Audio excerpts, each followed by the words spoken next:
Mabilis ka na bang mapagod? Hirap ka bang makatulog sa gabi? Nahihirapan ka ba sa paghinga? Nakakaranas ka ba ng pananakit ng dibdib? Pwedeng sintomas ng malalang heart disease yan. Hello po!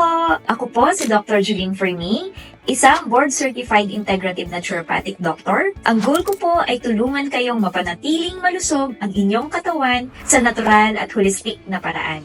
Alam niyo po ba na isa sa pinakamalalang health problems nating mga Pilipino ay ang sakit sa puso, tulad ng high blood pressure o hypertension? Araw-araw, libo-libong Pilipino ang nasa panganib dahil sa mga kondisyong ito. Ang sanhi po ng karamihan sa mga health issues na ito ay ang lifestyle natin. Madalas, ito ay dahil sa sobrang alat at taba ng pagkain, kakulangan sa exercise, at labis na stress mula sa trabaho at pang-araw-araw na buhay. Ang mga ito po ay nagpapataas ng blood pressure, nagpapabigat ng puso, at humahadlang sa maayos na daloy ng dugo. Ang mga sintomas na ito ay maaaring senyales na humihina na ang puso natin. Kaya mahalaga na kumilos tayo ngayon para mapangalagaan ang ating kalusugan.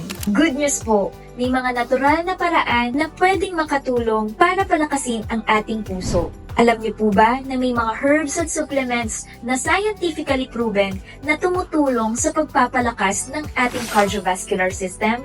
Halimbawa, may mga herbs tulad ng hawthornberry at garlic na tumutulong sa pagpapalakas ng daloy ng dugo at pagpapababa ng blood pressure. Sa naturopathy, ginagamit namin ang mga ganitong natural na solusyon upang suportahan ang natural na paggaling ng katawan. Kaya kung gusto niyo pong matutunan ang best natural remedies para sa inyong kalusugan,